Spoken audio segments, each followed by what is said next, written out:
মুসলমানের ছেলেমেয়েরা আব্বারা তরুণেরা, আমার নবী পাকের কত সম্মান, আমার নবী পাকের কত ইজ্জত, আমার নেতার কত মর্যাদা। এ যুবকেরা আব্বারা তরুণেরা, সেই নেতার হয়ে যান। সেই নেতার হয়ে গেলে দুনিয়ায় তো পাবেন না, কিন্তু আখিরাত আপনার জন্য থাকবে।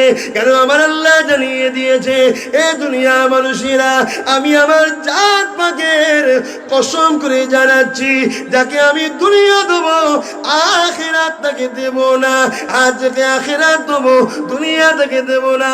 তাই সাহাবারা যখন সুখ শান্তি পেতে, সাহাবারা কাঁদতে থাকতে, ইয়া রাসূলুল্লাহ হাবিবাল্লাহ, আমরা দুনিয়াতে এত শান্তি পেয়ে যাচ্ছি, আমাদের জন্য কি আখিরাতটা হারিয়ে যাচ্ছে?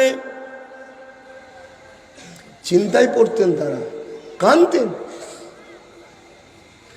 আল্লাহ আমাদেরকে সুখে রেখেছেন না রাখেনি? এর চেয়ে বেশি সুখ আশা করা কি ঠিক? কেন এর চেয়ে বেশি সুখ তো আমাদের জন্য ভালো নয়। আখেরাত তো লোবো আমরা, না সবটা দুনিয়ায় চাও?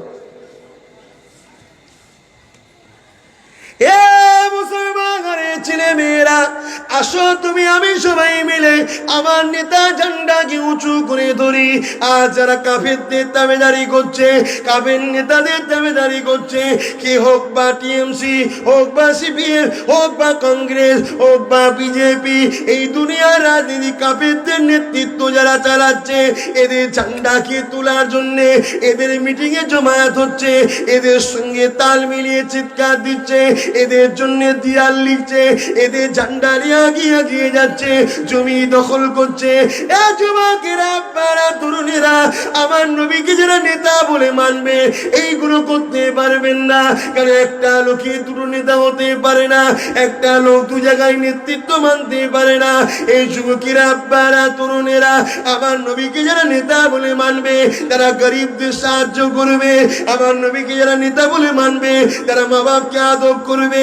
আমার নবীকে যারা নেতা বলে মানবে, তারা অসহায়কে আশ্রয় দেবে।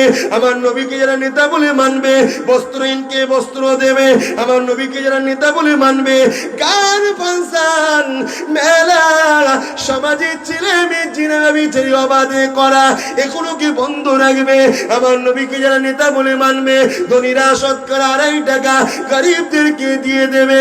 এ যুবকেরা, আপনারা তরুণেরা, পা দিল আল্লাহ, হাত দিল আল্লাহ, তার এই পা দিয়ে হাত দিয়ে, এই পা দিয়ে চলবে আমার নবীর রাস্তায়, আমার আল্লাহর রাস্তায়। আর এই হাত দিয়ে ঝান্ডাটা ধরবে, লা ইলাহা ইল্লাল্লাহু মুহাম্মাদুর রাসূলুল্লাহ।